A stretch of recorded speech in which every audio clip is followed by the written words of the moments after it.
കഴിഞ്ഞ കുറച്ചേറെ നാളുകളായി നാം കേൾക്കുന്ന ചില കാര്യങ്ങളാണ്. മാതാവിന് കിരീടം സമർപ്പിച്ചു, സ്വർണ്ണ കുരിശ് സമർപ്പിച്ചു, ഗുരുവായൂരപ്പന് ധാർ സമർപ്പിച്ചു, മസ്ജിദുകളിൽ പണം നൽകി എന്നൊക്കെയുള്ള വാർത്തകൾ. ദൈവം നമുക്കായി സൃഷ്ടിച്ച ഇത്തരം സാധനങ്ങൾ ദൈവത്തിന് തന്നെ സമ്മാനമായി നൽകുന്നതിൽ എന്ത് യുക്തിയാണുള്ളത്? ഉദ്ദിഷ്ട കാര്യസാധ്യത്തിന് ഉപകാര സ്മരണ എന്ന് പറയും പോലെ എന്തിനാണ് നമ്മൾ ദൈവത്തിന് കൈക്കൂലി കൊടുക്കുന്നത്? സത്യത്തിൽ ദൈവങ്ങൾക്ക് ഈ പണം ആവശ്യമുണ്ടോ? ഏത് ദൈവമാണ് എനിക്ക് പണം തരൂ, എനിക്ക് വിലപിടിപ്പുള്ള സമ്മാനങ്ങൾ തരൂ എന്ന് പറഞ്ഞിരിക്കുന്നത്? ഇപ്പോൾ ഈ പറഞ്ഞ ഥാർ ഓടിച്ച് ഗുരുവായൂരപ്പനും സ്വർണ്ണ കിരീടം വെച്ച് മാതാവും എന്ത് ചെയ്യാനാണ്? ദൈവത്തിന് പണം വേണമെന്നില്ലെങ്കിലും നമ്മൾ കൊടുക്കുകയാണ്. ഭണ്ഡാരത്തിൽ നിന്നും അതെടുക്കാൻ ഒരു ദൈവവും ഇന്നേ വരെ തയ്യാറായതായി നാം കേട്ടിട്ടില്ല. കാരണം നേർച്ചക്കുറ്റിയിലെ പണം കാണാതായാൽ അവർ കേസ് കൊടുക്കുമെന്ന കാര്യം ദൈവത്തിനും അറിയാമായിരിക്കും. ഏതെങ്കിലും ഒരു ആസ്ഥാന കള്ളനെയോ ഭണ്ഡാര സൂക്ഷിപ്പുകാരനെയോ പോലീസ് പിടിച്ചിടിക്കുമെന്നും ദൈവത്തിനറിയാം. ദൈവം കാരുണ്യവാനായത് കൊണ്ടാണ് നേർച്ചക്കുറ്റികൾ സ്വയം തകർന്നു വീഴാത്തത്. തന്റെ സൃഷ്ടികളായ മനുഷ്യർ എത്ര വിഡ്ഢികളാണെന്ന് ദൈവത്തിന് ഓർത്ത് ചിരിക്കാം. എനിക്ക് 1 കോടി രൂപ തന്നാൽ ഞാൻ 100 മില്ലി വെളിച്ചെണ്ണ നൽകാമെന്നോ, എനിക്ക് സമ്പത്തും ഐശ്വര്യവും തരാൻ തേങ്ങ ഉടയ്ക്കാം, നേർച്ചക്കുറ്റിയിൽ 10 രൂപ ഇടാം, പഴക്കുല തരാം, പഞ്ചസാര തരാം എന്നൊക്കെ ദൈവത്തിനെ പോലും നാണിപ്പിക്കുന്ന ദരിദ്രമായ ആശയങ്ങളാണ് നമ്മൾ അവതരിപ്പിക്കുന്നത്.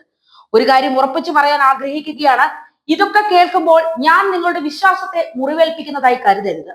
കാരണം ഞാൻ ഒരിക്കലും വിശ്വാസത്തിനെതിരല്ല, പക്ഷെ വിശ്വാസത്തിന്റെ പേരിൽ നടക്കുന്ന കാട്ടിക്കൂട്ടലുകൾക്കെതിരായാണ് സംസാരിക്കുന്നത്. ലോകത്തുള്ള മൊത്തം പണത്തിന്റെയും അധിപൻ സർവശക്തനെന്ന് നിങ്ങൾ വിശ്വസിക്കുന്ന ദൈവമായിരിക്കുമല്ലോ. ആ ദൈവത്തിന് പിന്നെ എന്തിനാണ് ഈ പണത്തിന്റെ ആവശ്യം?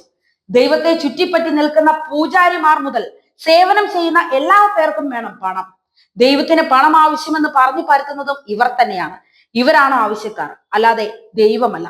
ഈ രാജ്യമെന്നല്ല, ലോകമെന്നല്ല, പ്രപഞ്ചം തന്നെ ദൈവം സൃഷ്ടിച്ചതാണ് എന്നാണല്ലോ പറയപ്പെടുന്നത്. ഈ പ്രപഞ്ചത്തിലുള്ള വജ്രം തുടങ്ങിയ അമൂല്യ രത്നങ്ങളും പ്ലാറ്റിനം, സ്വർണം തുടങ്ങി വിലയേറിയ ലോകങ്ങളുമെല്ലാം ദൈവം ഉണ്ടാക്കിയതാണല്ലോ. അവയുള്ളപ്പോൾ മനുഷ്യനുണ്ടാക്കിയ പേപ്പർ കറൻസി ദൈവത്തിന് എന്തിനാണ്? അവ കൊണ്ട് ഉപയോഗമുള്ളവർ നടത്തിപ്പുകാരാണ്. ഭക്തർക്ക് പ്രാർത്ഥിക്കാനായി സൗകര്യം ഒരുക്കുക എന്നതാണ് ഈ വഴിപാടുകളുടെ ഉദ്ദേശം. ഞങ്ങളെ പറ്റിച്ചോളൂ എന്ന ഭാവത്തിൽ എന്ത് കേട്ടാലും തിരുത്താൻ സാധിക്കാത്ത വിശ്വാസികളോട് എത്രയൊക്കെ തവണ പറഞ്ഞാലും രക്ഷയൊന്നുമില്ല. ദൈവത്തിനെന്ന് പറഞ്ഞു കൊടുക്കുന്നതെല്ലാം ഏതെങ്കിലും മനുഷ്യരിലേക്കാണ് അവസാനം എത്തുന്നത് എന്ന തിരിച്ചറിവ് കിട്ടിയവർക്ക് ആ പണം കൊണ്ട് ധൂർത്തന്മാരാകുന്ന കുറെ മനുഷ്യന്മാരെ സൃഷ്ടിക്കുന്നതിന് പകരം ആ പണം സ്വന്തം ചുറ്റുപാടുകളിലുള്ള ആർക്കെങ്കിലുമൊക്കെ അവരുടെ കഷ്ടതകളിൽ സഹായമാകുന്ന രീതിയിൽ സഹായമായി കൊടുത്താലും പുണ്യം കിട്ടുമെന്നും അത് താൻ വിശ്വസിക്കുന്ന ദൈവത്തിന് കൂടുതൽ പ്രീതികരമാകുമെന്നും ചിന്തിക്കാൻ സാധിച്ചാൽ നന്ന്. ചുറ്റുമുള്ള മനുഷ്യരൊക്കെ ദൈവത്തിന്റെ പ്രതിരൂപങ്ങളാണെന്ന ചിന്ത എല്ലാ വിശ്വാസങ്ങളിലും തന്നെ ഉണ്ട് താനും.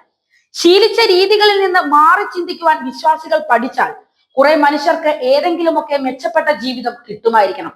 ആളുകൾ മനസ്സ് വയ്ക്കണമെന്ന് മാത്രം. അനുഗ്രഹങ്ങൾക്ക് പ്രതിഫലമായി നേർച്ചപ്പെട്ടികളിലും മതസ്ഥാപനങ്ങളിലും ലഭിക്കുന്ന തുക അശരണരെ സഹായിക്കുന്നതിന് പകരം ധൂർത്തും ആഡംബരവും മോഷണവും നടത്തി വെറുതെ പാഴാക്കി കളയുന്നു.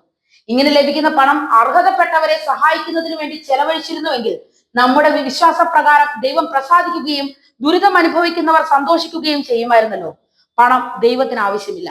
പകരം അവശ്യരും ദുരിതം അനുഭവിക്കുന്നവർക്കും വേണ്ടി ഈ തുക വിനിയോഗിക്കുകയാണ് വേണ്ടത്.